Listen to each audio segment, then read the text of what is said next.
welcome to this review of The Inglourious Basterds. As always, I am your host, Captain Jackhammer, and I thank you for joining me.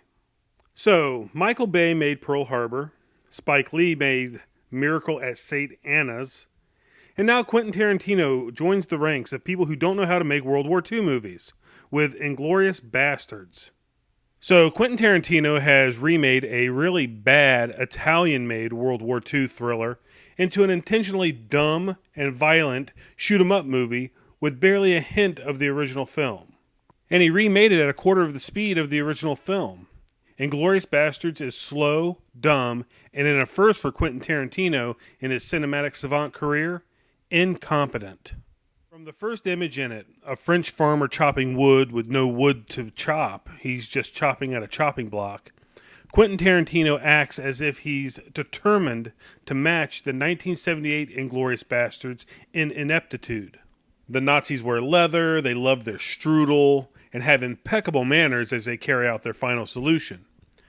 The Americans are Jewish GIs recruited by Aldo the Apache Rain, played by Brad Pitt, a drawling commando who gives a mean pep talk. "We will be cruel to the Germans," he tells his team. And Hostel director Eli Roth is among them. I wish somebody would take a baseball bat to that guy's head. "And they will know us for our cruelty." He orders his men to scalp the enemy. He tortures any German he gets his hands on. And he even recruits a German who killed a bunch of Gestapo agents. Meanwhile, the urbane and cunning Colonel Hans Landa, played by Christopher Waltz, is hunting French Jews and tracking the Inglourious Basterds, who have been wreaking havoc in 1944 occupied France. In Paris, a Jew in hiding, played by Melanie Laurent, runs a local cinema where she resists the charms of a German war hero, played by Daniel Bruhl, whose exploits have been made into a new Nazi propaganda film. Diane Kruger shows up as a famous German actress. The ancient Rod Tyler cameos as Winston Churchill, and Mike Myers is not remotely convincing as a British officer ordering a British film critic, played by Michael Fassbender, on a mission involving a movie premiere and a lot of high-ranking Nazis. For 2.5 hours, Quentin Tarantino hurls his hooey at the wall and tries to make it stick.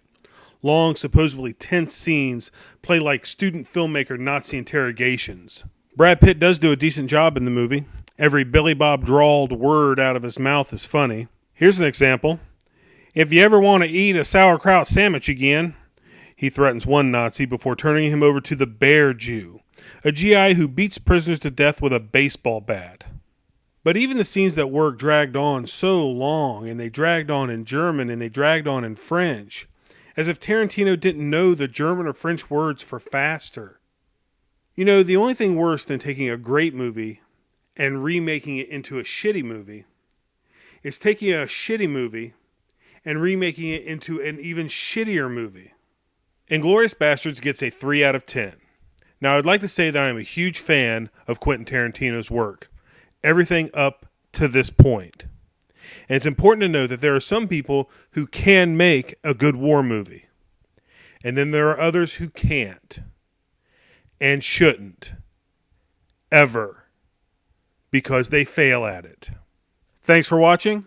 I'm Captain Jackhammer, and I will see you next time.